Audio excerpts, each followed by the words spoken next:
Comment choisir son unité de temps quand on investit ou qu'on fait du trading? C'est une question qu'on se pose souvent au début quand on ne sait pas trop par quel bout prendre la bourse ou l'investissement.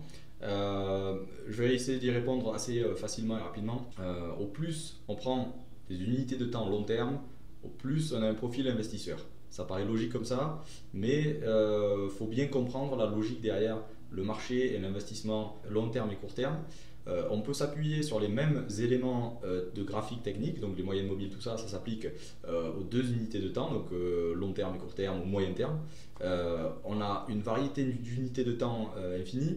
On peut même faire de minute en minute, mais il faut quand même se concentrer sur des unités de temps regardées par les autres investisseurs. On est des humains, on est tous faits pareil plus ou moins, on a les mêmes émotions et il faut qu'on se fonde dans la masse et qu'on comprenne ce que la majorité comprend. Donc si on fait quelque chose qui est complètement en dehors de la logique du marché, on n'aura peut-être pas d'aussi bons résultats que ça. Après, dans l'investissement et dans le marché, tout est possible. Il y a vraiment tout type d'investisseurs et de traders qui tradent les marchés financiers. Et je vais vous montrer donc à l'écran comment vous pouvez utiliser les unités de temps. Donc ici, on est en daily. Donc je vais vous montrer avec la flèche parce que vous ne voyez pas ma souris.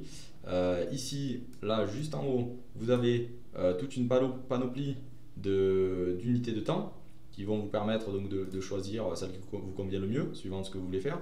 Donc ici, tout en bas, vous pouvez même choisir et décider à la minute près de savoir ce que vous voulez faire. Donc on va prendre un exemple, le S&P 500, qu'on a ici en journalier. Donc on va dire que le journalier, c'est l'unité de temps la plus utilisée parce que ça nous parle pas mal. Nous les humains, on arrive bien à comprendre la journée. C'est une unité de temps qui est cohérente, qui fait ni trop court terme ni trop long terme. Donc ici vous voyez que par exemple les indicateurs sont assez pertinents. Dès qu'on passe dans le rouge, voilà, il faut un moment avant que la tendance se renverse. Ici on parle quand même de journée, de semaine, tout ça. Et on voit que la tendance est assez puissante de la fin du corona jusqu'à très récemment, et qu'on a un aperçu global de ce qu'on peut faire quand on est un investisseur en moyenne, ni super long terme, ni super court terme. On peut rester en daily, on appelle ça, en journalier. Sinon, si on est investisseur un peu plus long terme, on peut passer même en mensuel et on voit la tendance. Donc là, on remonte très très tôt, vous voyez, juin 1987, et on voit ce que ça donne et on voit que les moyennes mobiles, même en long terme, sont pertinentes. C'est-à-dire que là, on a des moyennes mobiles long terme en un mois, c'est-à-dire qu'une bougie est égale à un mois, si on zoome, tout ça, c'est égal à un mois. Donc ça fait une unité de temps vraiment très longue. Et on voit que même là, on peut utiliser les indicateurs techniques et que ça peut nous donner la tendance de fond. Si on est trader même court terme, c'est intéressant d'avoir une tendance de fond en tête et de savoir si on est dans un marché baissier depuis 3 ans ou si c'est haussier depuis 10 ans. Ça va impacter le fait de prendre des positions plus ou moins grosses, on peut dire ça comme ça. Et vous pouvez même aussi couper l'apport en deux et faire 2 semaines. Donc c'est pas un mois complet, c'est pas une semaine complète, mais c'est 2 semaines. Donc une bougie est égale à 2 semaines. Donc on peut vraiment faire tout ce qu'on veut. Et on voit ici par exemple pendant le Covid que les moyennes long terme ont été pertinentes. Ça aurait permis d'acheter le dip. Mais quand on y est, c'est toujours plus facile de regarder après coup et de se dire bon ben là ça aurait été bien acheté. Mais quand on y est, c'est compliqué.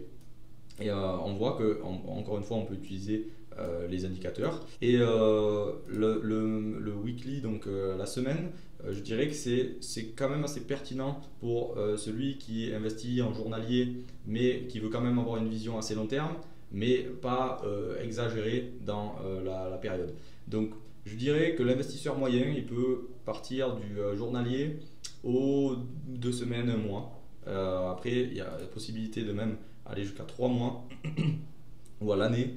Et vous allez voir, ça peut être aussi pertinent. Mais je pense que voilà, la semaine, 2 semaines, un mois maximum, on est pas mal. Ça, c'est l'investisseur moyen. Donc on peut catégoriser les traders et les investisseurs. Donc on a l'investisseur long terme qui lui va réfléchir sur des grands cycles économiques, qui va venir rentrer sur le marché, donc c'est-à-dire acheter à des moments opportuns quand il a des signaux très long terme, c'est-à-dire des renversements qui peuvent prendre des années, des renversements de tendance, c'est-à-dire ça descendait depuis un bon moment, depuis des années, et là on sent que ça va repartir dans l'autre sens.